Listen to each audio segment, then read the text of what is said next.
UPSC PSIR जो optional subject होते हैं उसमें सबको पता है, पूरे एक्सपीरियंस कम्युनिटी को पता है कि अ, इसमें आपके दो पेपर्स होते हैं 250-250 के।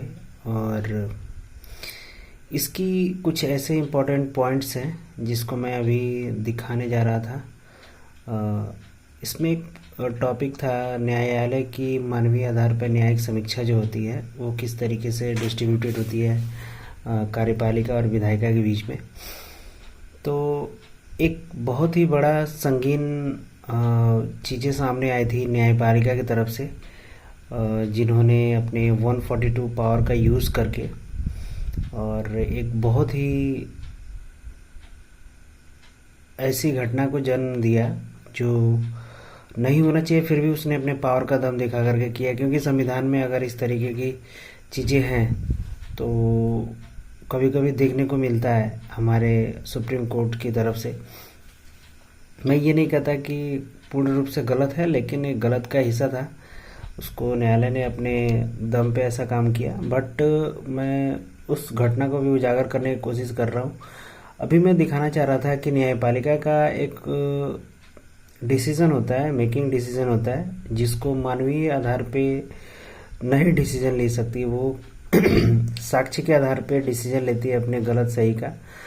और इसमें एक चीज़ और ध्यान देने योग्य बातें हैं कि अगर मानवीय आधार पे डिसीज़न लेना शुरू कर दे न्यायालय जो है, तो इमोशनल अटैचमेंट होने की वजह से बहुत सारी चीज़ों में एरर्स आने लग सकते हैं और जो दोषी होंगे उनको एक्चुअल सजाएं नहीं मिल पाएंगी।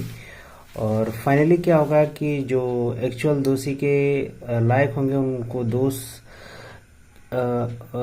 दोष क्लियर होने के बाद भी उन्हें सज़ा नहीं मिल पाएगा उपयुक्त रूप से। और जो शरीफ इंसान होंगे जिनके ऊपर कोई दाग धब्बे नहीं होंगे उन्हें दोषी करार दिया जा सकेगा। तो दोस्तों, मैं एक बात बताने वाला था इस वीडियो के माध्यम से कि कभी कभी क्या होता है कि हमारी कार्यपालिका भी जो होती है और न्यायपालिका पूर्ण रूप से सापेक्ष सही नहीं होती है। मैं ऊपर के हेडिंग्स में आपको दिखाने की कोशिश कर रहा हूँ। सबसे ऊपर टॉप पे उसने लिखा हुआ है कि न्यायालय मानवीय आधार पे न्यायिक संचालन नहीं करता और नहीं भी करना चाहिए। उसको साक्ष्य के आधार पर काम करना चाहिए। न्यायपालिका का मानवीय आधार की दोषों को दूर करने के लिए कार्यपालिका को शक्ति दी गई है। भारत में जो कार्यपालिका हमारे यहाँ है, राष्ट्रपति है, राज्यपाल है, इनको पावर मिला है क्षमादान की शक्ति 72 के तहत under article 72 provided for president and 161 राज्यपाल के लिए है। समीक्षा में ये है कि मैंने एक मामला दिखाया हुआ है पेरारी विलन का, जो कि काफ़ी चर्चित मामला है। पिछले साल इस पे इनको बरी किया गया था। फिर एक्चुअली क्या है कि एक घटना है राजीव गांधी हत्याकांड, जो हमारे पूर्व प्रधानमंत्री थे, इनकी हत्या हुई थी। लेटे के कुछ अमानवीय तत्वों ने मिलकर के इनकी हत्या का षड्यंत्र रचा था और कुछ लोगों ने हत्या को करार दिया था। उससे जुड़े हुए एक लास्ट अभियुक्त थे जिनको पेरारी विलन के नाम से जाना जाता है और लिट्टे से जुड़े हुए इनके तार थे जिनके आधार पर इन्हें गिरफ्तार किया गया था। बहुत दिनों से इनको पेंडिंग में रखा गया था।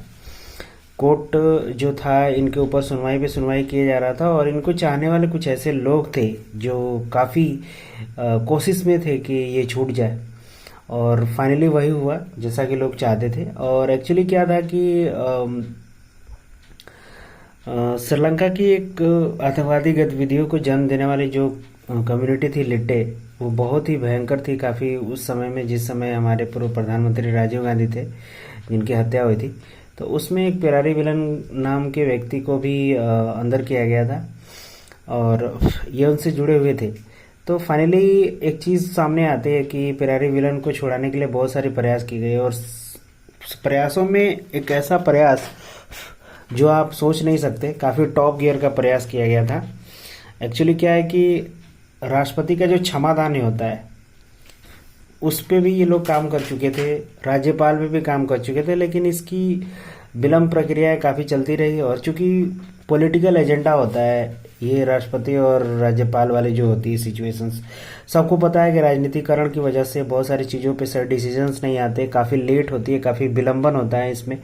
तो फाइनली मैं ये कहना चाह रहा था कि इस केस को उच्चतम न्यायालय ने डील किया और अपने पावर का पूरा भरपूर उपयोग किया 142 सेक्शंस का, और इसने इनको बरी कर दिया। ये देखते हुए कि राष्ट्रपति ने विलंब किया था, और विलंब नहीं भी होना चाहिए, क्योंकि अगर किसी व्यक्ति को मृत्युदंड देना है तो दे देना चाहिए। अगर उसको सही गलत बचाना है या नहीं बचाना है, इस तरह की सारी शक्तियों को एक सीमित समय के अंदर डिसाइड करना चाहिए। काफ़ी लंबा समय विलंब नहीं होना चाहिए, क्योंकि मृत्युदंड, क्षमादान, ये सारी जो प्रक्रियाएं होती हैं काफ़ी अपने आप में एक हरास की भावना भी क्रिएट करती है, मानवीय चीज़ों को बुरे तरफ लेके जाती हैं। तो मुझे लगता है कि ऐसे चीज़ों पे नकेल करना चाहिए सरकार को, जो है एक टाइम लिमिटेशंस बनाना चाहिए कि डिसीजन लिया जा सके एक सीमित समय में।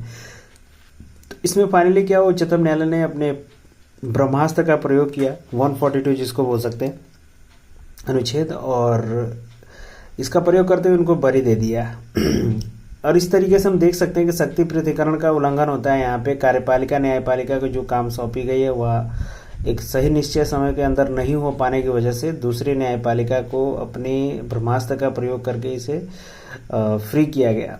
तो इस तरीके से देखा गया कि शक्ति जो है कभी कभी क्षीण होती नज़र आ रही थी, और 10-10, 11-11 साल किसी मामले में किसी व्यक्ति को घसीटा जाए क्षमादान शक्ति के नाम पे, तो ये भी सही नहीं था। तो आई थिंक उच्चतम न्यायालय ने समय समय अपने न्यायिक समीक्षा में भी यही कहा है कि राष्ट्रपति को अपने टाइम लिमिट पे ध्यान देना चाहिए फाइनली, कि किस तरीके की चीज़ों को सामने रखा जाए, न्याय संगत बनाने का प्रयत्न भी करना चाहिए। उच्चतम न्यायालय ने मारूराम वर्सेस भारत संघ मामले में भी ये सारी चीज़ें बताई, और ये स्पष्ट किया कि राष्ट्रपति को ये शक्ति विवेकीय शक्ति नहीं है, उसे मंत्रिपरिषद की सलाह पे परामर्श पे काम करना चाहिए। और ऐसा होता भी है, मंत्रिपरिषद वही चीज़ करती है जो उस समय के तत्कालीन राजनीतिक व्यवस्थाएं होती है उस देश में। इस तरीके से इस पे एक पॉलिटिकल अफेयर होने की वजह से ऐसे मामलों में विलंबन की स्थिति आती है। Thank you so much guys. मेरे कहने का फाइनली तात्पर्य ये था, 142 एक ऐसा अनुच्छेद है जिसपे सर्वोच्च न्यायालय लास्ट में राष्ट्रपति की क्षमादान शक्ति का जो उपयोग होता है उसको क्रैश करते हुए अपने डिसीजन को रख सकता है, और राष्ट्रपति का जो 72 और राज्यपाल का 161 जो मामला है, आर्टिकल है, इसको ये थोप सकता है न्यूट्रल करके, और अपनी 142 यूज़ करके किसी डिसीजन को ले सकता है, जैसा कि राजीव गांधी हत्याकांड में फेरारी विलियम्स के केस में हुआ है हाल ही में। Thank you so much.